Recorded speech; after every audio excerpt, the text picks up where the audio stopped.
Lymphocytic colitis. What can you do about it, and how do you navigate it when it comes to food and nutrition? This is definitely one of those topics that every time we talk about it, people are like, no one is talking about this. And so I think it definitely deserves another video. Um, and I think, too, what's unique about lymphocytic colitis and microscopic colitis as a whole is that it's so different compared to the other IBDs, and that there's not a lot of medication routes typically. There's typically the one, the one that people gravitate towards. And I feel like sometimes people feel kind of forgotten, at least from the patients that we've worked with. Sometimes they feel like, just feel kind of pushed to the side a little bit with, you're navigating, dealing with all of these pretty bad, rough symptoms, and then just limited options from a medication perspective. And probably confusion. Like I feel like people are like, wait, what do we do with this? A lot of the times they get kind of forgotten. Yeah. And it's interesting because I do feel like there are a lot of things that we can still do from a nutrition perspective to support people. And so today we're going to talk about the top three things, because you're probably thinking, where do I even just start? I just need a starting place. So let's dive into like the top three most important things when it comes to microscopic colitis and lymphocytic colitis. Okay, I'll take the first one. I say bulking the stool. So this can kind of help counteract some of those effects of the colitis. So we do this usually by increasing the number of soluble fibers that are coming in. So we can do that through foods, things like oats and beans or sweet potatoes, avocado, things that kind of naturally can swell and kind of absorb some of the extra moisture that's happening. And then also even supplemental type soluble fibers like partially hydrolyzed guar gum, like in sun fiber, or even psyllium seed powder or psyllium husk.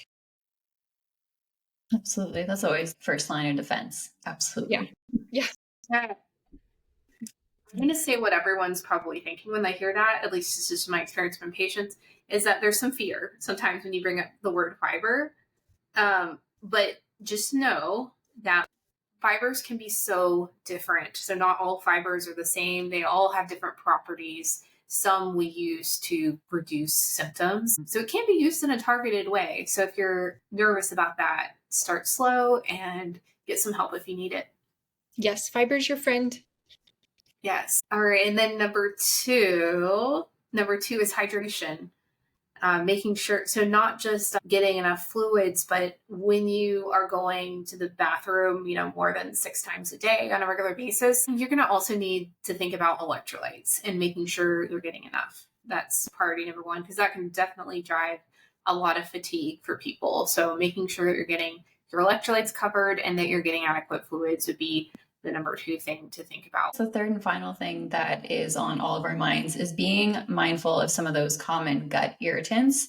So when we think common gut irritants, we think of caffeine, both in coffee, matcha, and other types of teas, in chocolate, which is sad, I know, but it doesn't mean it has to be forever. It's just something to be mindful of, in that these things can promote more urgency. Other things to be mindful of are spicy foods, high fat or greasy foods, and dairy products, or at least those higher lactose products, because again, they can promote more gas and urgency in people with IBD, specifically lymphocytic colitis as well. And the last little one that I have on my mind is sugar alcohols. They can hide in a lot of different things, whether that's a protein powder, protein bars, and other processed items. So being mindful of sugar alcohols like sorbitol, xylitol, maltitol, isomalt. There might be one more. Mannitol. Yes. So being mindful of something that ends in the OL in the sugar alcohol category. Now, these sugar alcohols don't promote inflammation, but they can draw more water into the intestine and may increase gas as well. So if we decrease intake of these things, it can be quite helpful for those urgent bowel movements. Mm-hmm. Yeah, the other way I see that one kind of hiding for people is anything like diet related, like if it has the word diet in it. Yeah. Like Yes. or like no sugar added, that's when you want to look and see like, okay, does this have sugar alcohols? Because that's usually what they substitute with. So always good to check. Yes. Yes, mints too. My mom was popping mints all day long, thinking they were sugar free and didn't, weren't gonna be anything, and then lots of diarrhea. We were like, yeah, I think that's the culprit.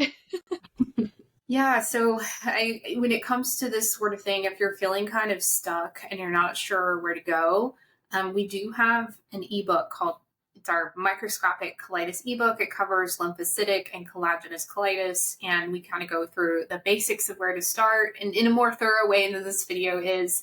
But that would be a great place to start. And then if you want some one-on-one guidance, of course, we are here, to work with you as well. So if you need support with things like expanding your diet, or if you still feel fatigued even after you have your electrolytes in and you're getting stuck, that's really when you want to reach out and get more one-on-one support, because you might need more than just these three things. You may need more layers of care. All right, I hope this was helpful for everybody, and we'll talk to you soon. Take care.